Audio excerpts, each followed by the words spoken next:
livro Ceifa de Luz, pelo nosso irmão Emmanuel Francisco Cândido Xavier.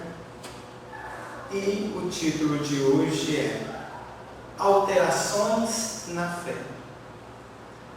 Essas alterações, o próprio título de Emmanuel, quando a gente pega uma lição com ele, o próprio título ele já trabalha a lição quase toda, é estilo um resumo, uma síntese.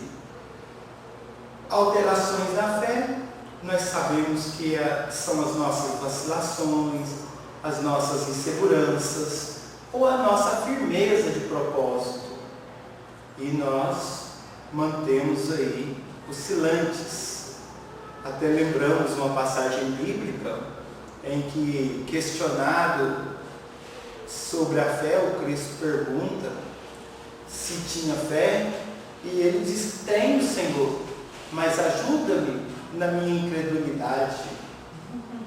E trabalhando aqui a questão da fé, do latim fides, no meio social, é aquilo que é verídico, é aquilo que pode se dizer constatado oficialmente uma verdade. E no campo da religião, buscando mais para a religião, seria fidelidade, ser fiel a alguma coisa. Por isso que nós observamos no próprio Timóteo, ele fala: fé sem obra por si só é morta. E vem trabalhando em vários contextos religiosos vários tipos de fé. A fé morta, a fé cega. Nós trabalhamos no meio espírita a fé racional, raciocinada, e nós temos no próprio Evangelho a fé humana, a fé divina, e com o próprio Cristo a fé viva, é aquela que a pessoa conhece e vive o que se sabe. Diferente de nós, porque nós somos muito oscilantes aí, nós temos muitas alterações. E em questão de fé, a questão que ele vai começar a trabalhar aqui sobre Deus, sobre a alma, é algo que cada um de nós precisamos de sair na busca dessa realidade. A gente olhar para a natureza, o que é a obra do homem, o que o homem é capaz. E tem alguns momentos em que Jesus chama atenção, e alguns ensinamentos dele, que ele fala a respeito do nosso conhecimento, a respeito da nossa fé. Se tiveres fé do tamanho de um grão de mostarda, diria para essa montanha mover-se. Lógico que ele está falando da montanha, das nossas incredulidades, das nossas inseguranças, dos nossos defeitos, mas a gente observa que o tamanho de um grão de mostarda, a questão não é tamanho, a questão é da sabedoria que se encerra dentro daquele grãozinho. É a mesma coisa de um grão de abacate, de uma semente de manga. Pode ser centenas de vezes maiores, mas o nosso conhecimento até hoje é incapaz de decodificar os genes de tudo aquilo ali. Então tudo que nós pegamos, Deus já criou. Nós só pegamos, manipulamos mal, transformamos mal e nos achamos senhores. Aí vem a nossa arrogância, nós falamos de cima para baixo, às vezes estudamos uma área mais, a gente já trata outro que é mais inculto naquilo com superioridade. Assim vem a nossa soberba, a nossa prepotência. A diferença está em nós que carregamos essas inferioridades.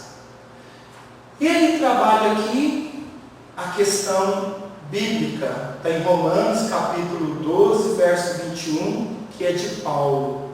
Não te deixeis vencer pelo mal, mas vence o mal com o bem. Nós não somos mal, nós carregamos o mal, nós somos frágeis. Até porque quando a gente agride, é uma questão de defesa. Então nós nos sentimos inferiorizados. E aí nós não sabemos, aí, não temos a educação, o respeito de sobressair de uma forma, de uma lhaneza, aí, de um carinho, de uma afeição, aí nós agredimos por palavras, nós ferimos as outras pessoas, né? E esse orgulho, o combate desse orgulho é sempre servir e trabalhar no bem. Quanto mais a gente trabalha no bem, mais serve, mais nós vamos diminuindo o orgulho que carregamos. O egoísmo seria um trabalho na caridade, seria doar um pouco mais, né? Doar de si, dar atenção, conversarmos, dar um sorriso, todos esses aspectos. Não te deixeis vencer pelo mal, mas vence o mal com o bem. Esse mal nada mais são as trevas que nós carregamos em nós, de vidas passadas. Nós precisamos de vencer isso e trabalhar em nós mesmos. E o trabalho no bem faz com que nós melhoremos a cada instante.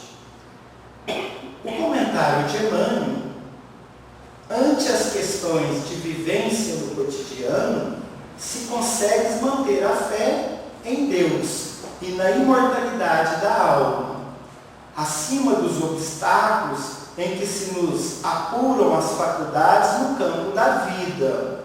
Pensa compadecidamente nos irmãos alterados em matéria de fé. Se nós já temos esse conhecimento a mais, já como nós somos espíritas, é mais cobrado de nós.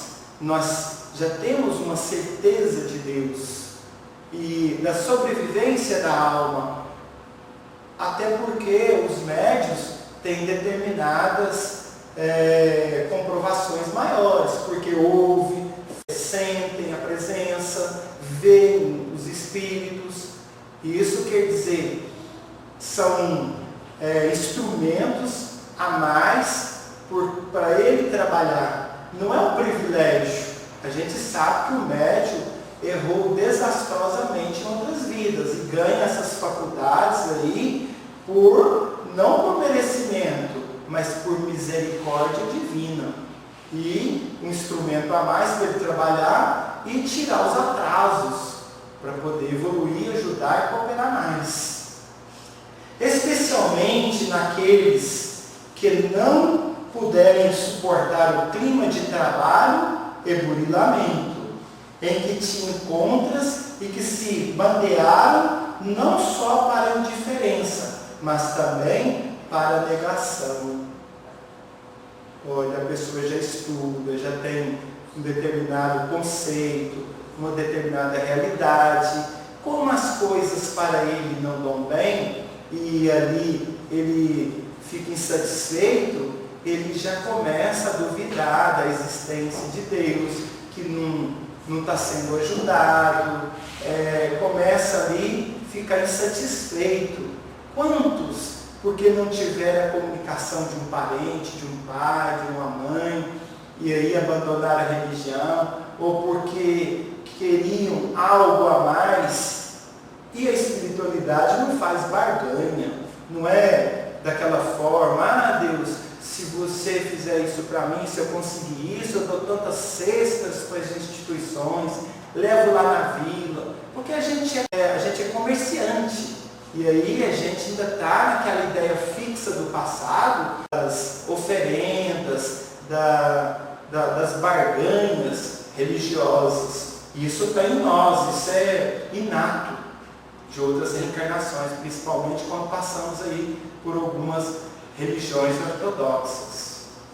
Provavelmente, algum deles se fazem passíveis dessa ou daquela observação, tendente a interromper-lhes por algum tempo a capacidade da influenciação no ânimo alheio. Entretanto, em maior são os companheiros em graves transformações da vida íntima.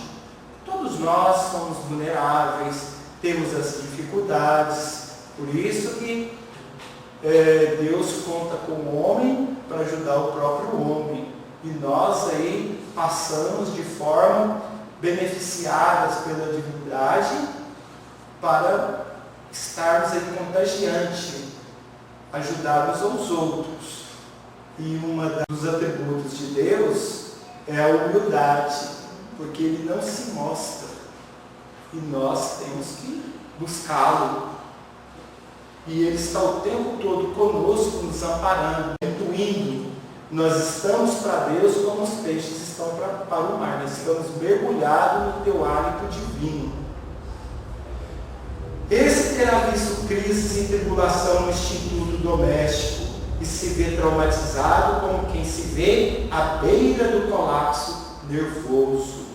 Aquele terá concordado com sugestões deprimentes e haverá caído nos labirintos da obsessão. Outro sofreu a deserção de pessoas queridas e não conseguiu furtar-se ao profundo ressentimento. Outro ainda varou desafios e testemunhos que lhe impuseram enfermidade e cansaço, estirando-se em desânimo.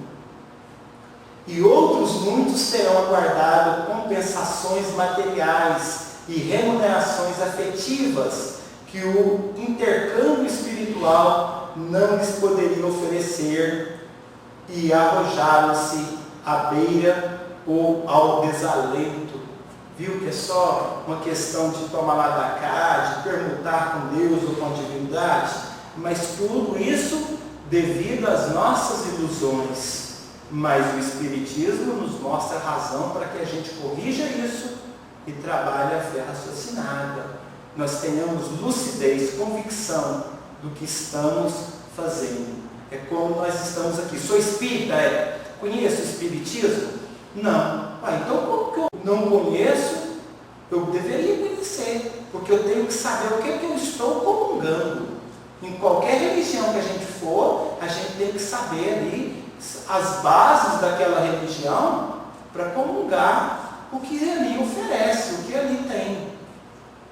Porque senão a gente estará comungando de uma coisa e não conhece daquilo que nós estamos participando. Diante de irmãos alterados na fé por essa ou aquela circunstância, usa discrição e caridade em qualquer pronunciamento. Pede discrição e caridade por parte nossa. Nós temos aí essa discrição, esse carinho para com o próximo, de ouvir os problemas e ajudar. Não lhes agraves as inquietações, propondo-lhes problemas novos, e nem lhes agite as feridas da alma com apontamentos infelizes. Nós somos bons nisso, né? A pessoa vem toda satisfeita, aí nós falamos, não, para com isso, você vai dar com os burros na água, isso aí você vai se dar mal. A gente rouba a esperança, a alegria da pessoa, e a gente tem que repensar, porque senão nós somos aí comprometedores nessa área e nós vamos responder pelo que fazemos.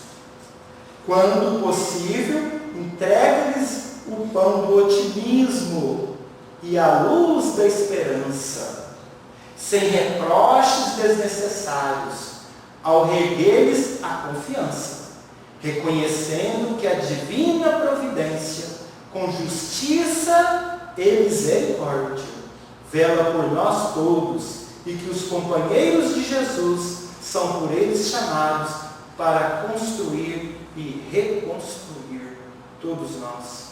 Todos nós estamos aqui pela misericórdia de Deus e pela misericórdia de Jesus de nos receber, de nos fornecer os meios para o nosso crescimento intelecto e moral. E assim vamos aproveitar e fazer o melhor de nós para depois não cairmos na lamentação. Aí vem o remorso, sofremos muito por causa disso. Então, que possamos erguer a cabeça, sorrir mais e trabalhar mais no bem, amar mais e servir